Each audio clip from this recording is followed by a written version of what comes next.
Wabarakatuh. Bismillah walhamdulillah wassalatu wassalamu ala rasulillah wa ala alihi wa ashabihi wa mawalah wala hawla wala quwwata illa billah wala hawla wala quwwata illa billah.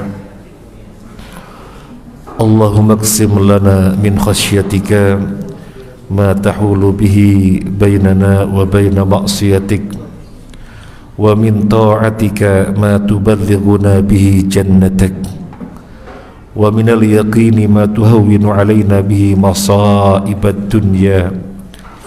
Allahumma matti'na fi asma'ina wa basarina wa quwwatina ma ahyaitana waj'alhu al-waritha minna. Allahumma la taj'al musibatana fi dinina wa la taj'al ad-dunya akbara hammina wa la mablagha ilmina wa la tusallit alaina man la yarhamuna wa la tusallit alaina man la yarhamuna wa la tusallit alaina man la yarhamuna.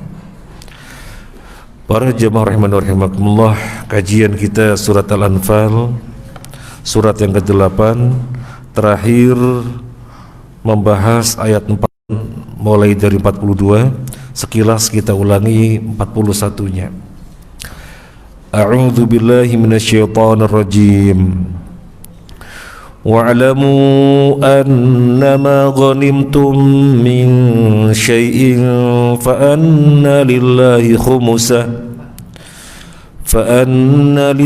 khumusahu wa lirrasuli wa lidhil qurba wal yatama wal masakin wa ibnis sabili in kuntum amantum billahi wa ma anzalna ala abdina yawmal furqani yawmal taqal jam'an wallahu ala kulli syai'in qadir.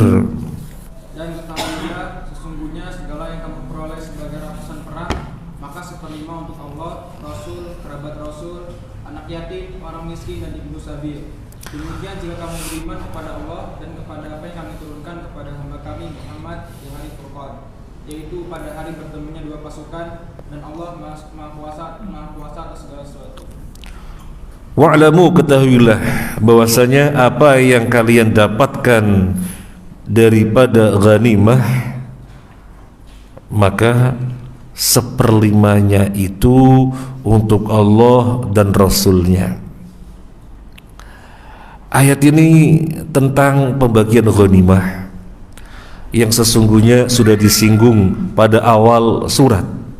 Yas'alunaka 'anil anfal qulil anfalu lillahi war rasul fattaqullaha wa aslihu dzata bainikum. Mereka bertanya kepada kamu, kepada Nabi sallallahu alaihi wasallam tentang ghanimah. Jawab, urusan ghanimah pembagiannya adalah urusan Allah dan Rasulnya.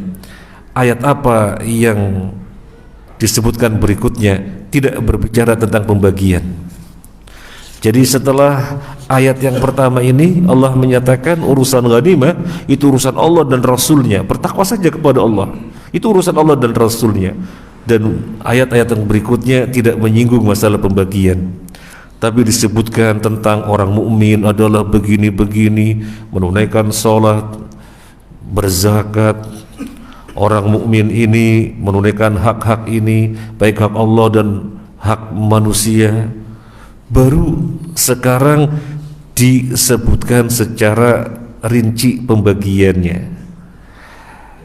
Ini menunjukkan apa? Hadza yubayyinu anna qismatal ghanimah ba'da iqamatil haqa'iq. Ini menjelaskan bahwasanya pembagian ghanimah itu setelah kaum muslimin benar-benar menunaikan apa saja yang merupakan hak-hak di dalam syariat. Jadi jangan sekedar mikirin ghanimah, pembagian harta perang yang luar biasa banyaknya, tetapi mengesampingkan hak-hak di dalam syariat Islam. Makanya ditunda dulu urusan pembagiannya, berbicara dulu tentang hak-hak di dalam syariat, baru sekarang pembagiannya. Berapa pembagiannya? 1/5 untuk Allah dan Rasulnya. Para ulama menjelaskan yang dimaksud 1/5 untuk Allah dan Rasulnya adalah urusannya diserahkan kepada imam. Jadi imam yang mengatur 1/5, bahwa ini untuk kemaslahatan kaum muslimin, ambil dulu 1/5-nya, diatur oleh imam dibagi kemana. Pembagiannya sesuai dengan pandangan imam yang paling maslahat. Adapun ketika Nabi SAW masih hidup, beliau mengambil 1/5-nya. Ketika beliau SAW masih hidup, beliau berhak 1/5-nya. Kemudian ketika beliau wafat, maka kerabatnya yang melanjutkan, walidil qurba, dan kerabat beliau. Yang dimaksud walidil qurba di dalam ayat ini dan kerabat adalah kerabat beliau, Bani Hashim dan Bani Al-Muttalib. Itu yang berhak mendapatkan ghanimah. Itu yang berhak mendapatkan ghanimah. Intinya diserahkan kepada imam. Maka di sini disebutkan anak-anak yatim diperhatikan. Yang dimaksud anak yatim yang bagaimana? Anak yatim yang butuh. Karena bisa jadi anak yatim ditinggalkan oleh ayahnya memiliki harta. Bukan itu yang dimaksud. Yang dimaksud adalah anak yatim yang butuh. Wal masakin, orang-orang miskin. Kalau disebutkan orang miskin sudah pasti disebutkan orang fakir. Karena dua-duanya memiliki kesamaan, yaitu orang yang butuh. Memang dari sisi kadar orang fakir lebih nemen daripada orang miskin. Orang fakir gak bisa menghasilkan karena ada uzur, mungkin sudah tua renta, sudah lemah sehingga gak bisa bekerja, atau karena sakit-sakitan sehingga gak bisa bekerja. Itu namanya orang fakir. Adapun orang miskin masih bisa bekerja, tapi pendapatannya tidak mencukupi. Padahal 1 bulan yang dikeluarkan harus 5 juta misalnya, tapi hanya dapat 3 juta, itu miskin, tidak mencukupi. Wabni sabil, termasuk musafir. Imam mesti memperhatikan musafir. Makanya kita suka-suka saling mengingatkan Ibnu Sabil itu sering loh disebutkan di dalam Al-Quran. Sering Ibnu Sabil disebutkan dalam Al-Quran. Makanya kalau ada suatu daerah memiliki tradisi ada kamar khusus untuk tamu, itu mengamalkan Al-Quran.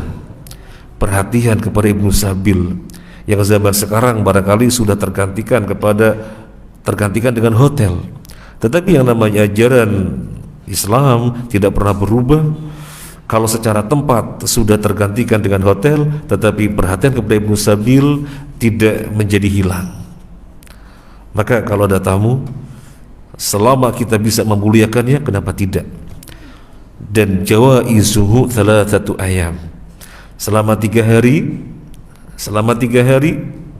kita menjamunya dengan sesuatu yang lebih. Kalau sudah masuk hari keempat dan seterusnya, apa yang mereka dapatkan, ya apa yang kita makan seperti biasanya. Tapi 3 hari kita upayakan yang lebih. Itu tamu karena mereka musafir. Apalagi mereka musafir maksud saya. Kemudian disebutkan, kemudian mana 4/5-nya? Baru disebutkan 1/5-nya. Kemana 4/5-nya? 4/5-nya untuk orang yang berangkat berperang. Arba'atu akhmas, 4/5-nya untuk orang yang berangkat berperang. Orang berangkat berperang dibagi menjadi 2 macam. Ada yang faris, ada yang rajil. Faris yang berkuda, rajil yang berjalan kaki. Maka yang berkuda dapatnya 2 kali lipat dari yang berjalan kaki. Ini pembagian dari Allah. Setelah disebutkan pembagian ini, Allah berfirman pada kelanjutan ayat ini, in kuntum amantum billah, jika kalian beriman kepada Allah, jika kalian beriman kepada Allah,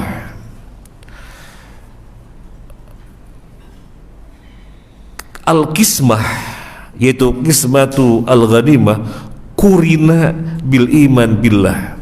Pembagian ghanimah setelah jelas seperti itu, Allah sebutkan jika kalian beriman kepada Allah.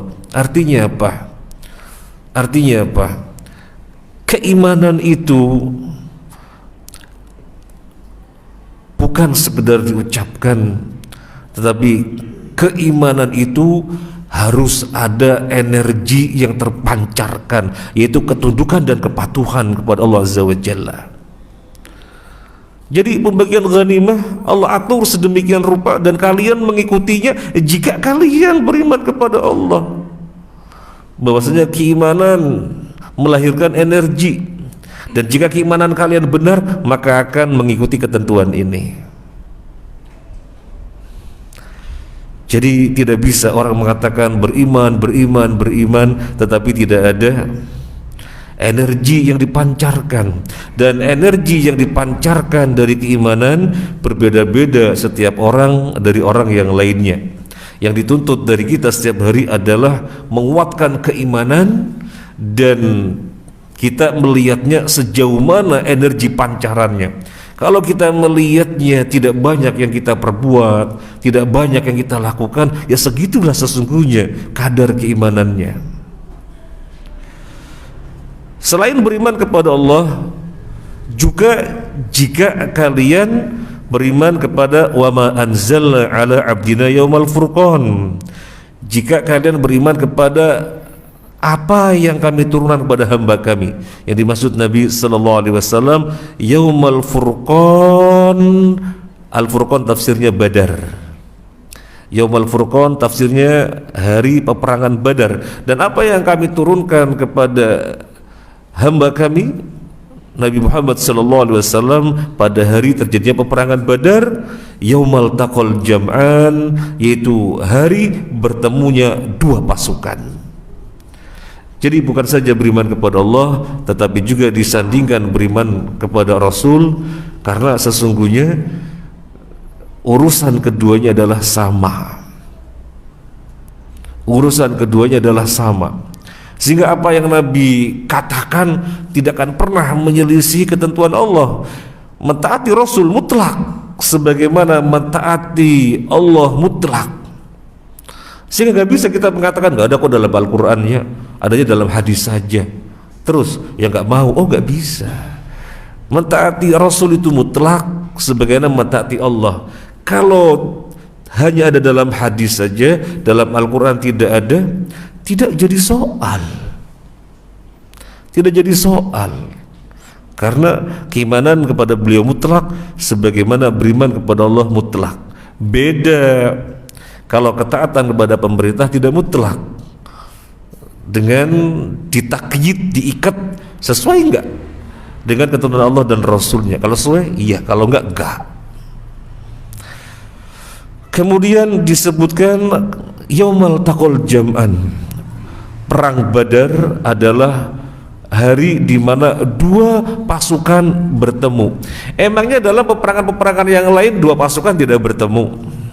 Dalam peperangan apapun dua pasukan bertemu. Tetapi ini adalah sejarah perjalanan Islam, pertama kali terjadi peperangan yang sesungguhnya tidak bisa terjadi kalau Allah tidak menskenario sedemikian rupa yang akhirnya terjadi.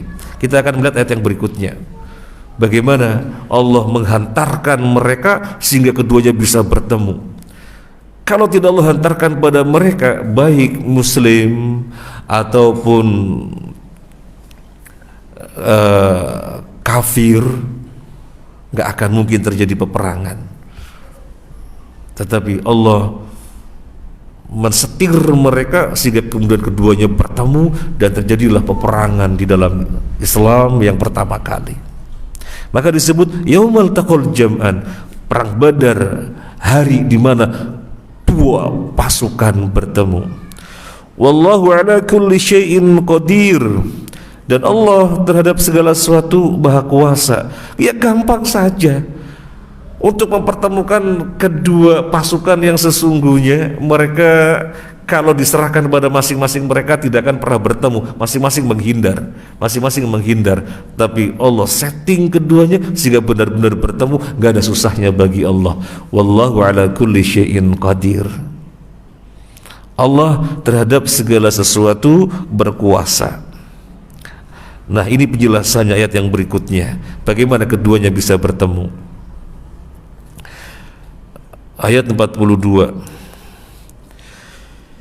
Idh antum bil udwatid dunya wa hum bil udwatil quswa warrakbu asfala minkum walau tawa'adtum lakhtalaftum fil mi'adi walakin liyaqdiyallahu amran kana maf'ula liyahlika man halaka an bayyinatin wa yahya man hayya an bayyinah wa inna allaha lasami'un alim. Yaitu ketika kamu berada di pinggir lembah yang dekat dan mereka berada di pinggir lembah yang jauh, sedang kafilah itu berada lebih rendah dari kamu. Kiranya kamu mengadakan persetujuan untuk menentukan hari pertempuran, niscaya kamu berbeda pendapat dalam menentukan hari pertempuran itu. Tetapi Allah berkehendak melaksanakan suatu urusan yang harus dilaksanakan, yaitu agar orang yang binasa itu binasa dengan bukti yang nyata, dan agar orang yang hidup itu hidup dengan bukti yang nyata. Sungguh Allah Maha mendengar, Maha mengetahui. Idh antum bil udwatid dunya, ketika kalian kaum muslimin berada di suatu tempat yang rendah,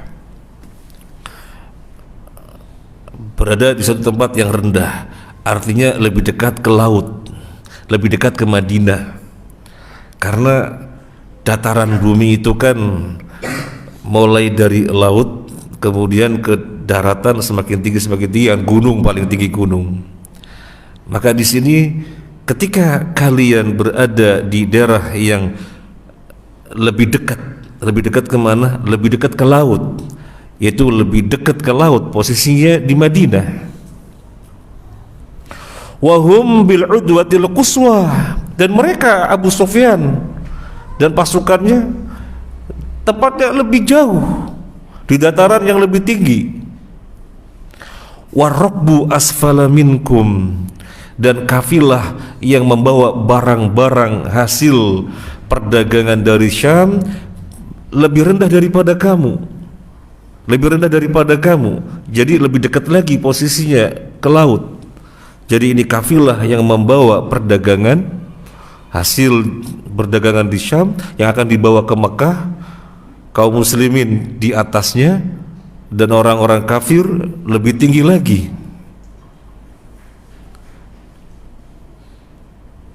Kaum muslimin menghendaki kafilah yang membawa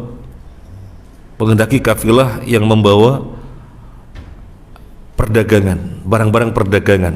Maka kaum muslimin berjalan menuju mereka untuk mendapatkan, merampas apa yang mereka punya. Mereka telah mengusir kaum muslimin dari Mekah. Bendera permusuhan sudah dikobarkan. Muamalah dalam pengertian berlaku baik, berlaku adil tidak ada kalau sudah mengusir. La yanhakumullahu 'anil ladzina lam yuqatilukum fid din wa lam yukhrijukum min diyarikum an tabarruhum wa tuqsitu ilaihim innallaha yuhibbul muqsitin. Jadi tidak dilarang berbuat baik dan berlaku adil kepada mereka selama mereka tidak mengusir. Dan selama mereka tidak memerangi, dia sudah mengusir. Kaum muslimin diusir dari Mekah. Apa yang dipunya di Mekah ditinggalkan semuanya karena ditindas, jananya disakiti, mau dibunuh sedemikian rupa. Hijrah mereka ke Madinah. Maka ketika orang-orang Quraisy, kafir Quraisy kembali dari Syam membawa barang yang banyak, kaum muslimin dengar akan dicegat untuk dirampas.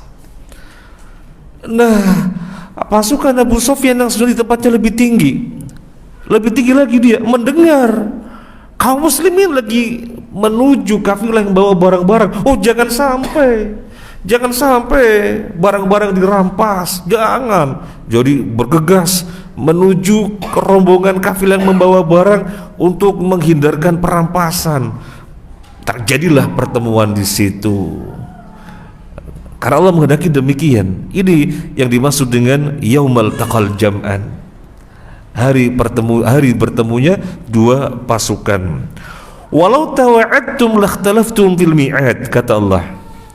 Kalau kalian melakukan perjanjian berperang, gak akan pernah terjadi. Pasti menyelisihi zamanan wa makanan. Pasti menyelisihi secara waktu dan secara tempat. Ayo kita perang. Kapan? Pasti diselisihi. Di mana? Pasti diselisihi.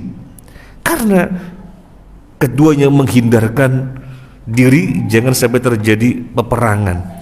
Tetapi Allah men-setting biar bertemu, meskipun secara posisi pada posisi yang berbeda-beda. Allah setting kaum muslimin ingin mengincar barang-barang dan mereka mendengar, Abu Sufyan dan pasukannya mendengar barang-barang yang dirampas, segera bergegas untuk mempertahankan. Bertemulah di situ. Walakin liyaqdiyallahu amron kana maf'ula. Tetapi Allah hendak memutuskan perkara yang ditetapkan. Allah telah memutuskan perkara yang ditetapkan agar peperangan terjadi. Bagaimanapun kaum muslimin menghindarkan diri dari peperangan, gak bisa melawan ketetapan Allah. Allah menghendaki terjadinya peperangan. Allah menghendaki terjadinya peperangan, maka benar-benar terjadi. Apa tujuan Allah?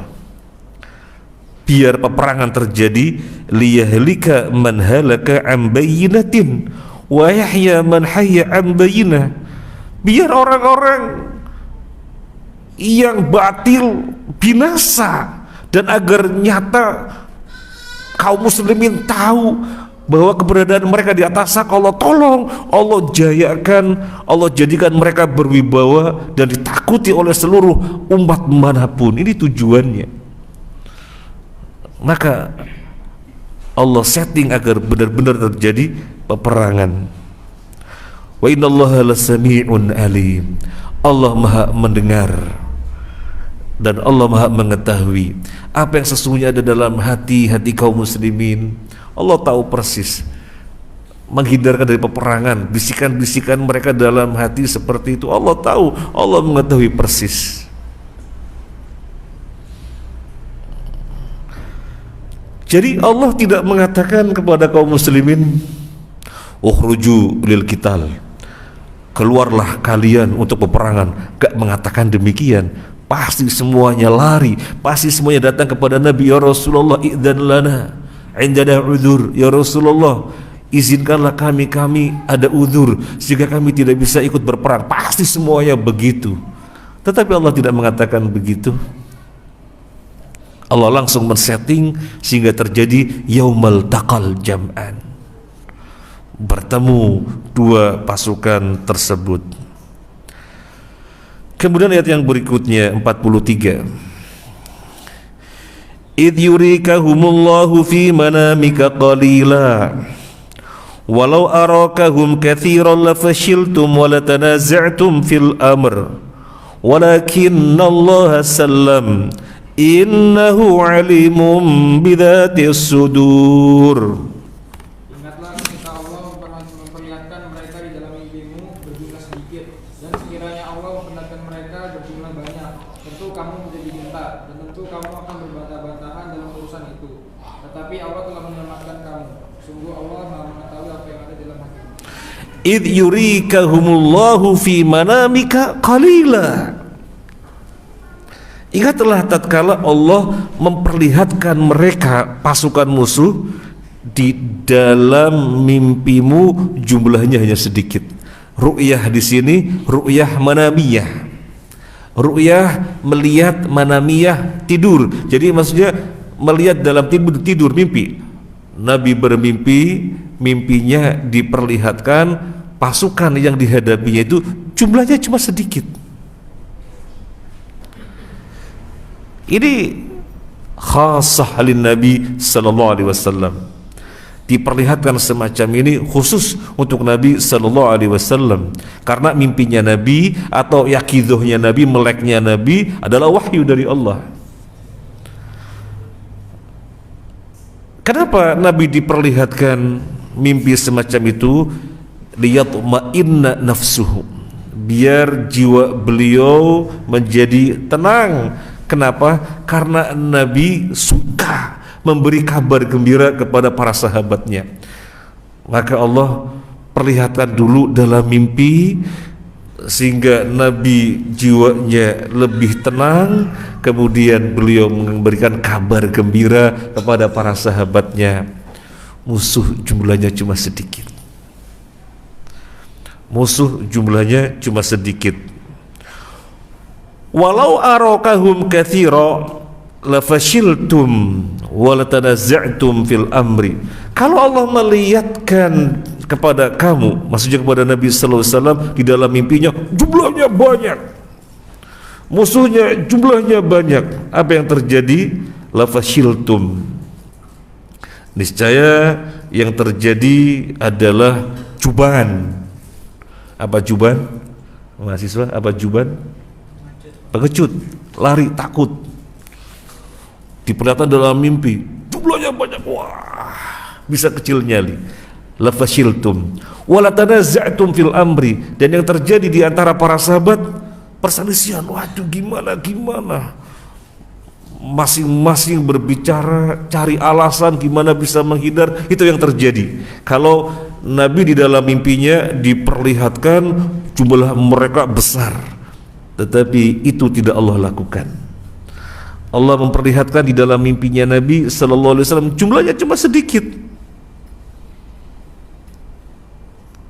sehingga terhindar dari juban, pengecut, dan terhindar dari tanazu', munazaah, perpecahan, persengketaan, perselisihan, terhindar. Walakinnallaha salam, Allah itu salam, zat yang menyelamatkan sehingga tidak terjadi juban, pengecut, dan tidak terjadi munazah. Allah salam. Banyak sebut nama Allah salam. Allahumma innaka antas salam minkas salam. Allahumma innaka antas salam minkas salam.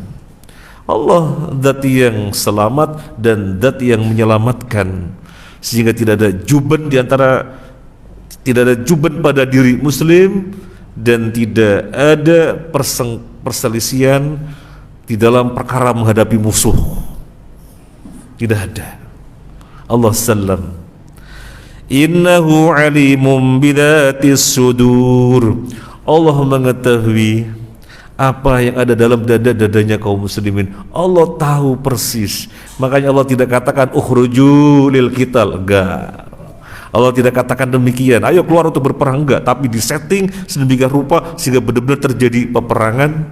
Dan Allah adem-ademin melalui nabinya di dalam mimpi beliau, pasukannya cuma sedikit, tenang, sudah benar-benar lanjut untuk menghadapi musuh yang memang sudah Allah pertemukan.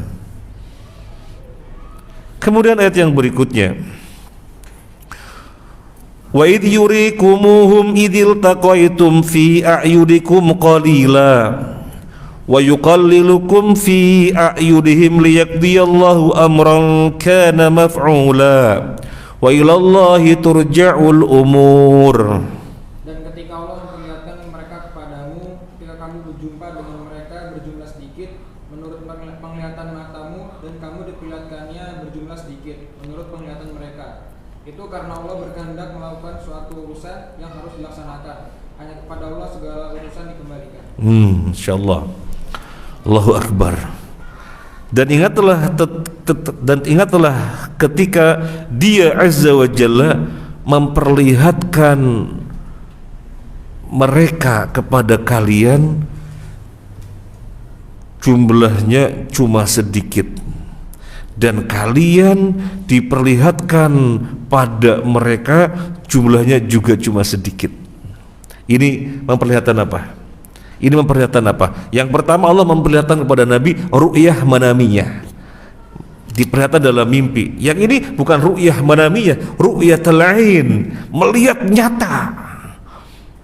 Melihat nyata, Allah jadikan kaum muslimin melihat dengan pandangan mata, cuma sedikit, benar cuma sedikit.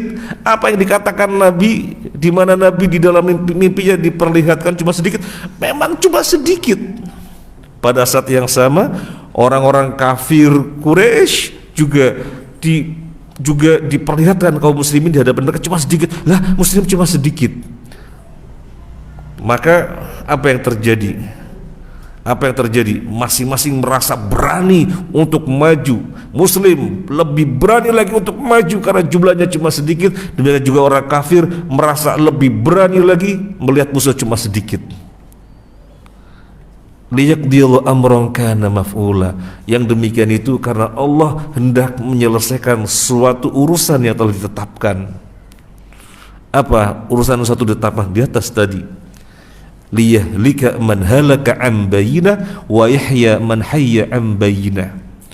Allah akan membinasakan para musuhnya dan Allah akan menolong dan menjadikannya jaya wibawa, ditakuti, disegani di muka bumi orang-orang yang menolong agamanya. Ini yang hendak Allah lakukan, sehingga kaum muslimin melihat mereka jumlahnya cuma sedikit, dan kaum muslimin pun diperlihatkan di hadapan mata-matanya orang kafir cuma sedikit pula. Sehingga disebutkan dalam sebuah riwayat, Abdullah bin Mas'ud mengatakan kepada orang yang ada di sampingnya,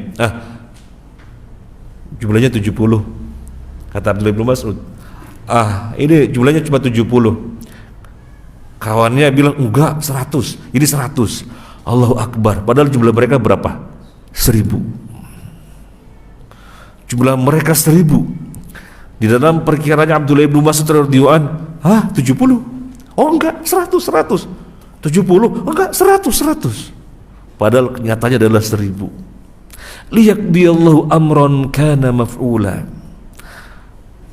Agar Allah memutuskan perkara yang telah ditetapkannya, yaitu ayat yang di atas, liyahlika man halaka an bayyinah wa yahya man hayya an bayyinah wa ilallahi turja'ul umur.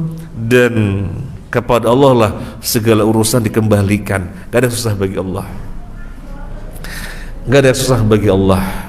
Maka membaca ayat ini, wa ilallahi turja'ul umur, tidak ada yang susah bagi Allah. Seberat masalah apapun itu karena kita menimbangnya dengan kekuatan kita.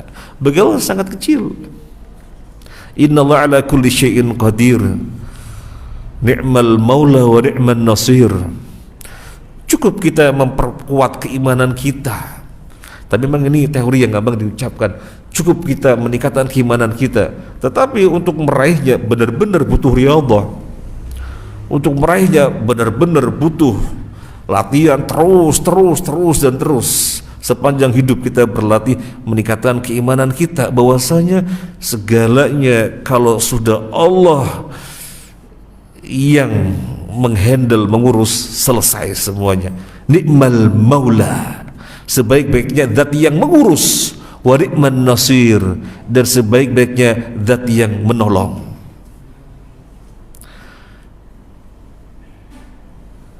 Kalau kemudian mereka berbuat makar, wa makaru wa makarallah wallahu khairul makirin.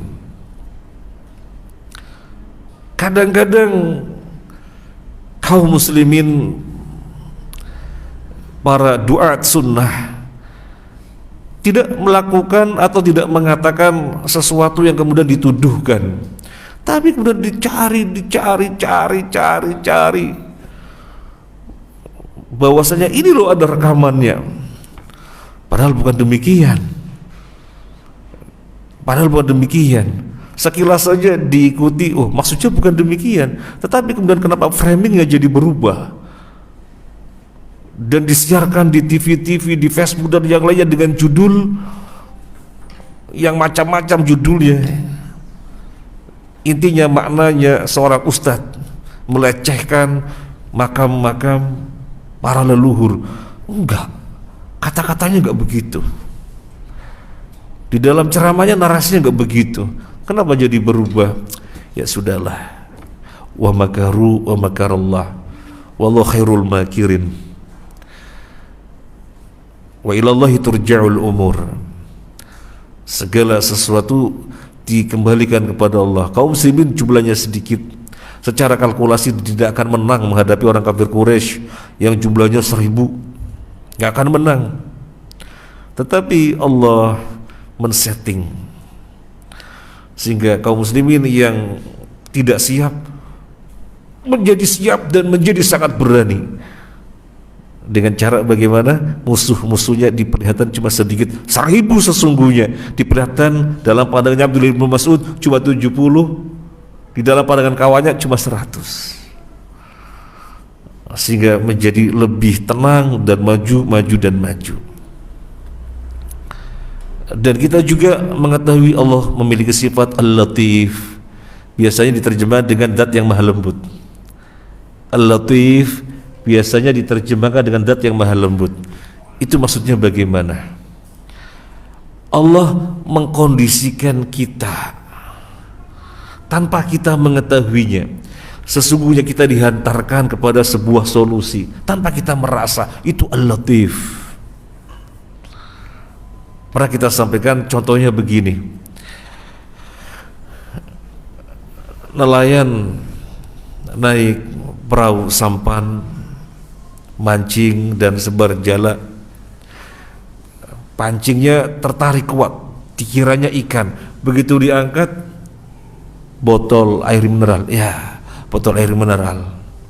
Ya, tidak senang, botol bukan ikan, tapi ditaruh di situ, di sampan, tidak dibuang.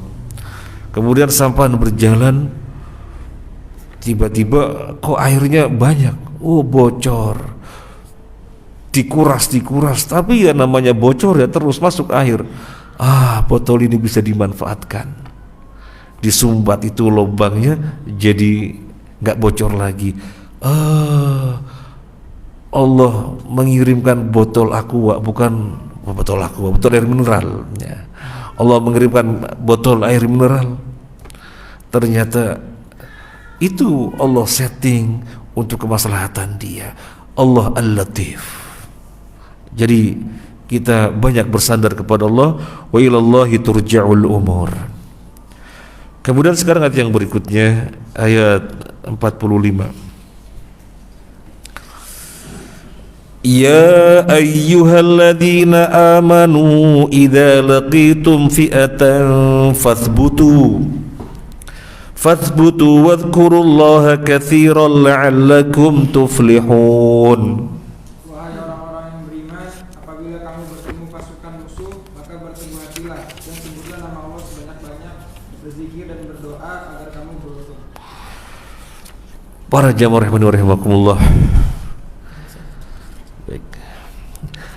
Kalau kita memperhatikan rangkaian ayat demi ayat, maka ayat ini adalah pengulangan sebagaimana ayat yang sebelumnya masih dalam satu surat.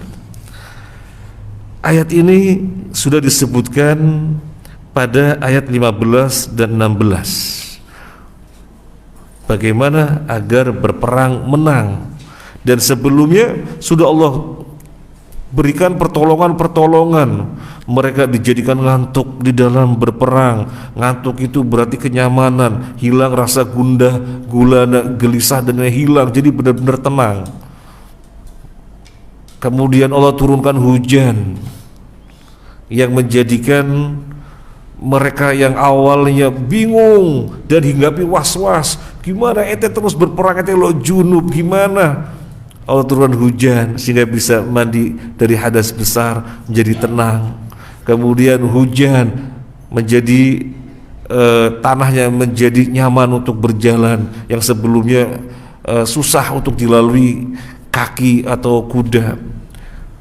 Dan Allah juga kirimkan bala tentara yang tidak mereka lihat.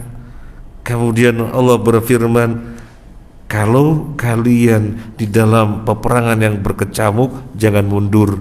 Mundur itu jahanam. Mundur diperbolehkan karena dua alasan: untuk bergabung dengan kawannya dan atau sebuah strategi dalam peperangan. Di luar dua alasan ini, mundur neraka, jahannam. Sekarang kalau kita perhatikan sama.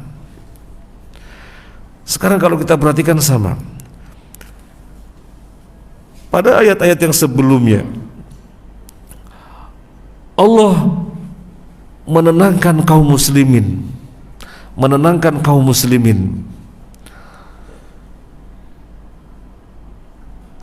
diperlihatkannya mereka jumlahnya cuma sedikit, dan itu dimulai sejak dari mimpinya Nabi beri kabar gembira jumlahnya cuma sedikit. Nah, itu baru pemberitaan. Begitu benar-benar bertemu, oh iya cuma sedikit, 70, oh enggak 100, ya sekitar itulah. Jadi ini pertolongan dari Allah. Nah, ayat yang berikutnya, hai orang-orang yang beriman, kalau kalian bertemu dengan pasukan, fathbutu, maka teguhlah, bersabarlah. Isbiru wasabiru warabitu, teguhlah, kokohlah. Wadhkurullaha katsira, dan berzikirlah yang banyak, la'allakum tuflihun, agar kalian mendapatkan kemenangan. Jadi apa yang dimaksud dari ayat ini? Lan tahaqqaq nusratun illa bil asbab al muwassilah ila nusrah. Allah telah memberikan pertolongan, sehingga dengan pertolongan itu kalian menjadi lebih tenang. Tapi tidak cukup kalau unsur yang datangnya dari kalian sendiri tidak kalian lakukan. Ini kan satu faktor dari Allah. Allah telah memberikan ketenangan kepada kalian, mulai dari mimpinya Nabi sampai melihat kenyataan yang benar-benar mereka jumlah cuma sedikit, jika kalian benar-benar besar nyalinya. Ini pertolongan dari Allah. Mesti klop dengan faktor dari kalian, sehingga kemenangan benar-benar terwujud. Apa resepnya? Ambillah sebab, ambillah ikhtiar. Ikhtiarnya apa? Uthbutu wadhkurullaha katsira, tegar dan banyak berzikir kepada Allah. Tegar dan banyak berzikir kepada Allah. Ini resep yang pertama yang harus kalian lakukan, karena gak bisa faktor dari Allah saja, harus dari kalian juga. Tegar dan berzikir kepada Allah dengan banyak. Syekh Muhammad bin Abdullah Al-Hudari menjelaskan, tidak dijumpai di dalam Al-Quran perintah memperbanyak suatu ketaatan kecuali zikir.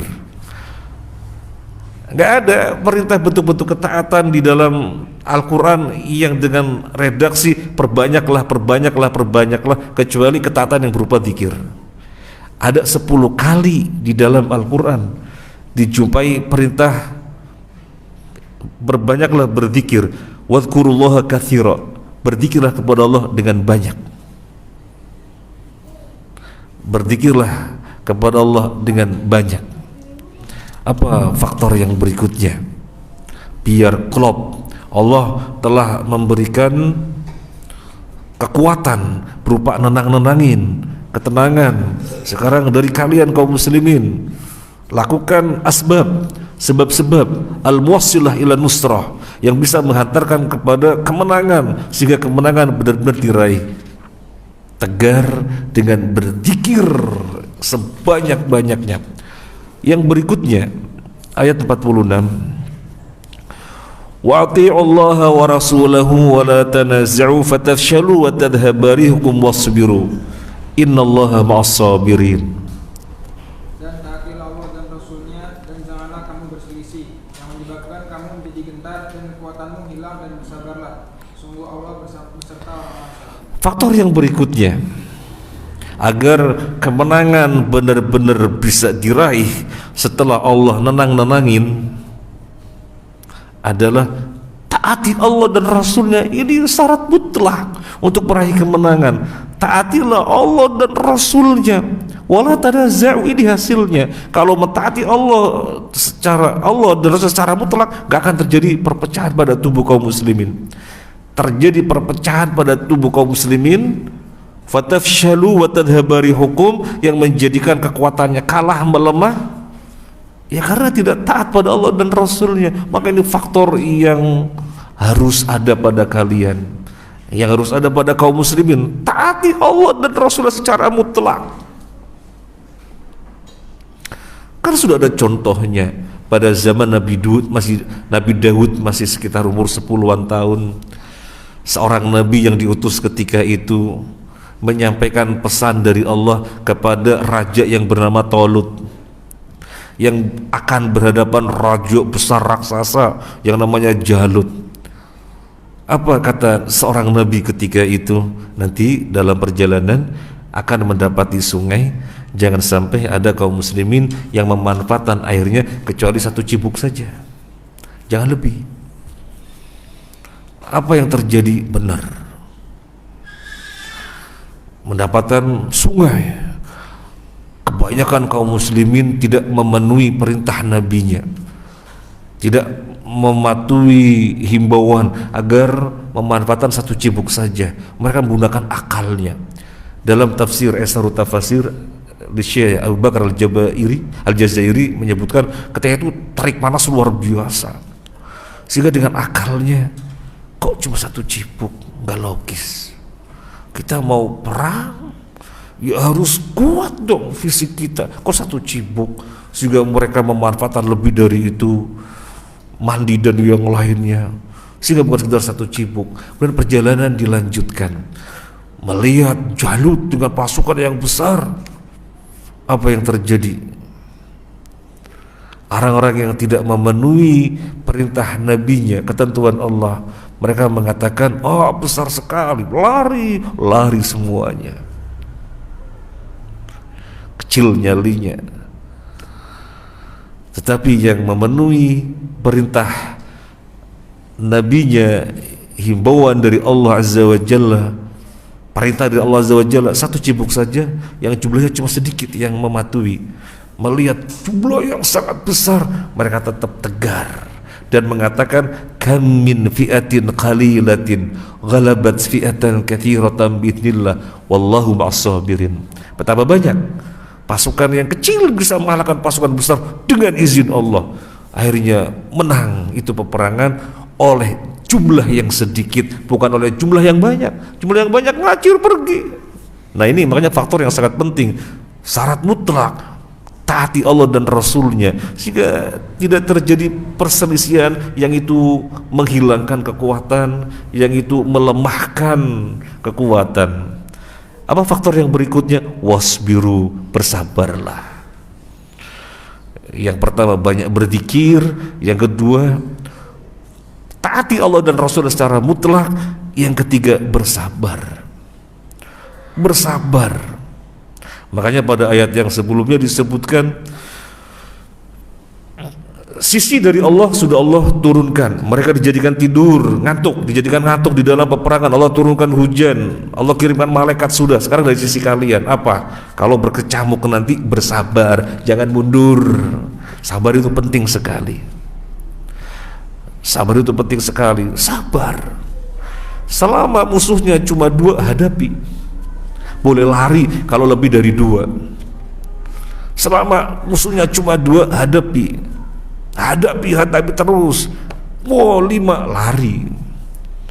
Jadi harus disabari. Innallaha ma'as sabirin. Sesungguhnya Allah bersama orang-orang yang sabar. Dan Allah mewanti-wanti untuk benar-benar kemenangan diraih, jangan lakukan perkara-perkara berikut ini. Ayat 47-nya.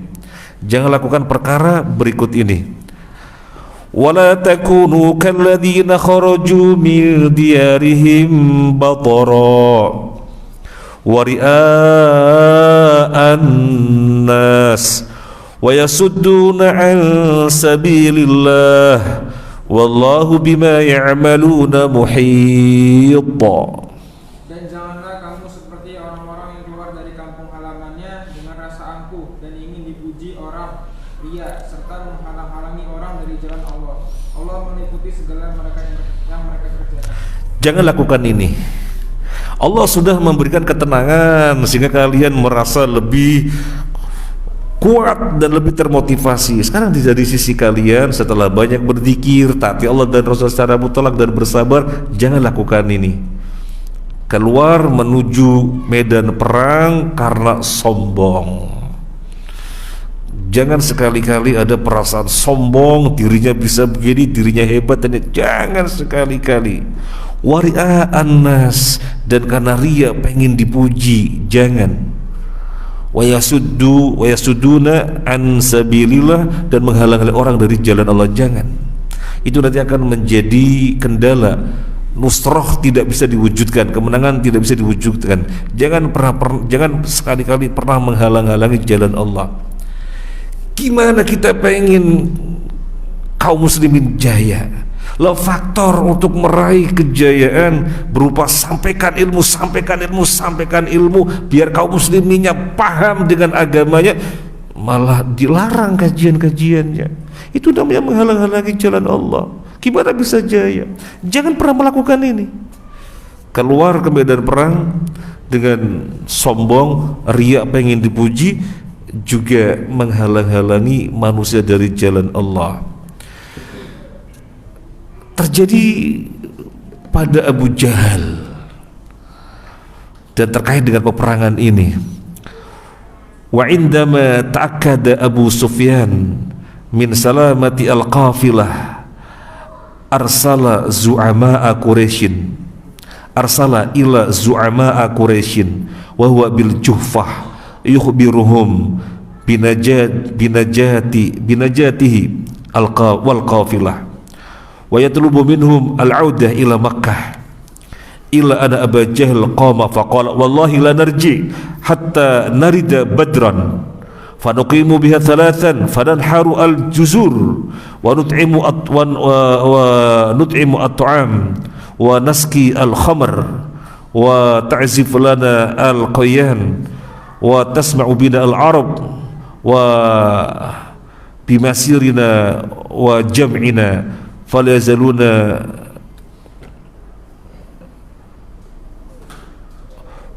yazaluna yuhabunana abadan. Sesumbarnya Abu Jahal sangat sombong, jangan kayak dia. Jadi rombongan Abu Sufyan dari mana? Dari Syam. Seusai berbisnis, membawa barang yang sangat banyak, kemudian Abu Sufyan ngirim beberapa pembesar, ngirim utusan ke beberapa pembesar di Mekah. Bukan di Mekah, di Jufah. Jadi mereka lagi berkumpul di Jufah. Udah kembali saja ke Mekah, aman kok. Ini perjalanan dari Syam aman. Saya Abu Sufyan aman, dan pasukan juga aman, barang-barang aman, sudah pulang ke Mekah.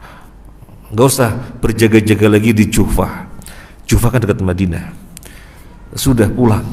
Apa kata Abu Badar? Oh tidak, wallahi la narji, sekali-kali kita tidak akan pulang, kita akan datangi Badar. Oh, jadi berangkat ke Badar dengan kesombongan.